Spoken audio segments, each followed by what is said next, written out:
My uncle got angry with me and called me names because I stood up for my mom. He was mad because he had to change the date of his daughter's party. The original date was the same as a party my mom had already planned. He blamed me for making his daughter feel left out. This all happened just a few hours ago, so everything is still really fresh in my mind. Since it all went down over text messages, I'll share the details with you. Warning, this is going to be a long story, so grab a snack and get comfortable. Here's some background information. Most of my mom's siblings, except for the two youngest, always seem to have an issue with her. It's always something new, but it's always them against my mom. They think my mom is seeking attention because she's been dealing with health problems and scares for a long time. Because of all the drama, my mom's therapist advised her to keep her distance from her siblings and even block them. Since they're blocked, my mom can't see or read their messages, whether it's private or in group chats. This is to protect her mental health and reduce stress, which is important because stress can make her physical health problems worse. Her doctor told her to keep her stress levels down to stay healthy. I'm a 22-year-old female, and I'm part of a group chat with my extended family on my mom's side. There's my uncle, who I'll call Charles. Earlier this week, he invited everyone in the group chat to his daughter's 14th birthday party at my grandma's house. I'll call my grandma GM from now on. 2 weeks ago, my mom had already talked to my grandma GM and one of her sisters about planning a small gathering at our house. The reason is that 3 of her kids, my siblings, and I am 24, F13, and I, all have birthdays within the same 2 weeks. My grandma had already agreed to come to our house next Saturday for the celebration. When Charles asked my grandma GM if he could use her house for the party, she said yes, but she had forgotten that she already promised to come to our house on that same Saturday. My mom reminded GM about our plans and GM realized her mistake, so GM texted Charles to ask if he could move the party to Sunday instead, and at first he said okay. The issue began when my grandma told Charles that she would be at our house on Saturday to celebrate my siblings and my birthdays. This is where things started to go wrong. When Charles found out why his party plans were being moved to Sunday, he started saying negative things about us in the group chat. My mom had already blocked him, so she didn't see his messages.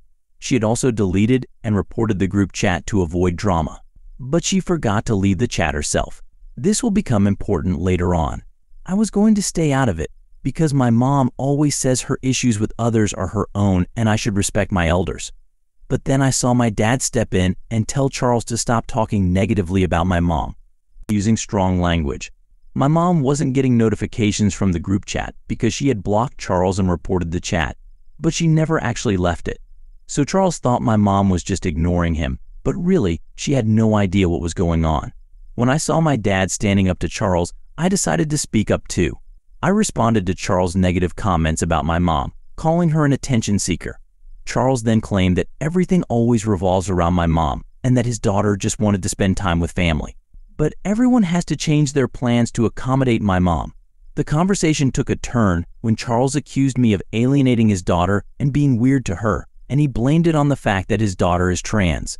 Before my cousin transitioned, she would often follow my sisters and me around. Sometimes this would happen when we'd go to our shared room to change outfits for parties at our house, and we'd ask her to leave. My sisters and I have always been private about changing clothes, so we wouldn't change in front of our parents or brother, let alone our younger cousin, who was a boy at the time. There were several reasons why my sisters and I kept our distance from this cousin. We were always polite and courteous, exchanging small talk occasionally.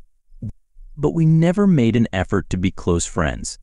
One reason was that our cousin would sometimes say strange and unsettling things to my younger sister, which made us uncomfortable and wary of their behavior. Charles assumed that we were excluding his daughter because she's trans, but the truth is that it was a combination of many small things that made us uncomfortable around her. She would often talk negatively about us behind our backs, criticize our clothing and makeup choices, copy everything my little sister did, and try to stir up drama with her. These behaviors made us not want to be close to her, but it had nothing to do with her being trans. In the group chat, I mentioned how my cousin would enter our room when we were changing clothes, and Charles accused me of being weird for sexualizing a situation involving a young child. His wife also chimed in, saying I should be ashamed of myself for my thoughts and behaviors.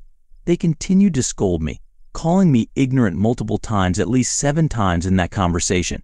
The conversation shifted again to my cousin, with Charles and his wife accusing me of alienating her because she's trans.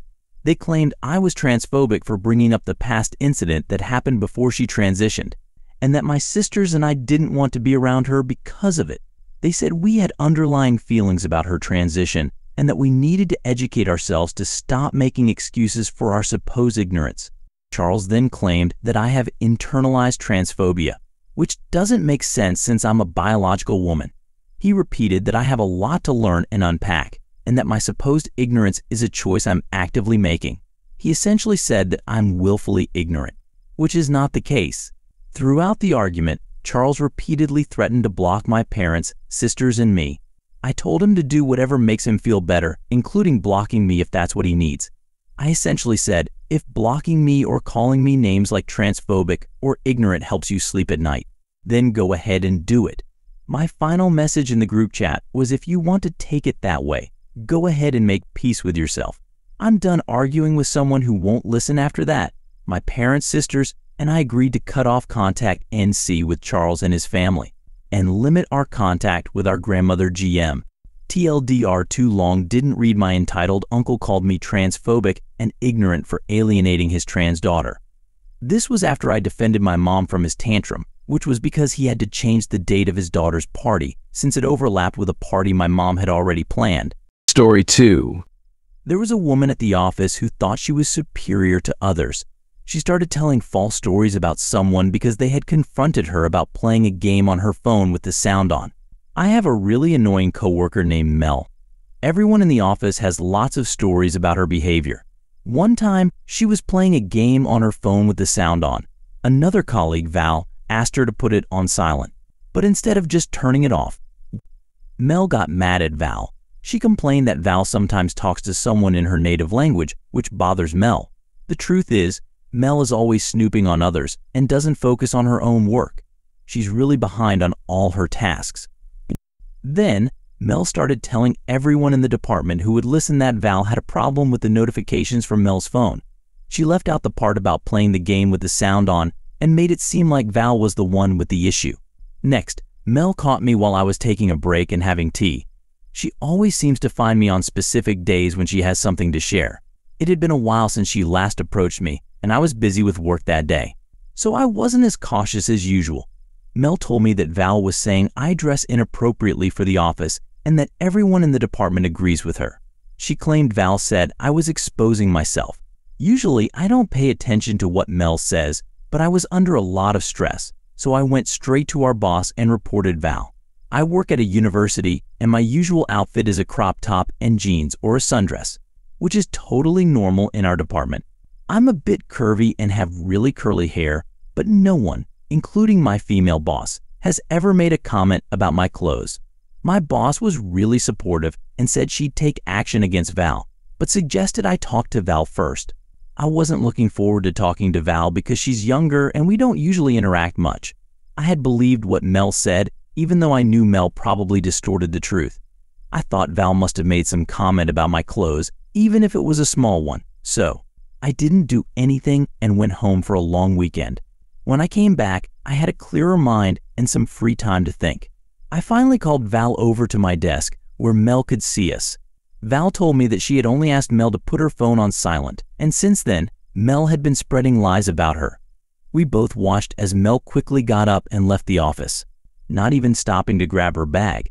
I updated our boss on what happened, and my colleagues told me that Mel came to the office really early the next morning to try to fix things with the boss.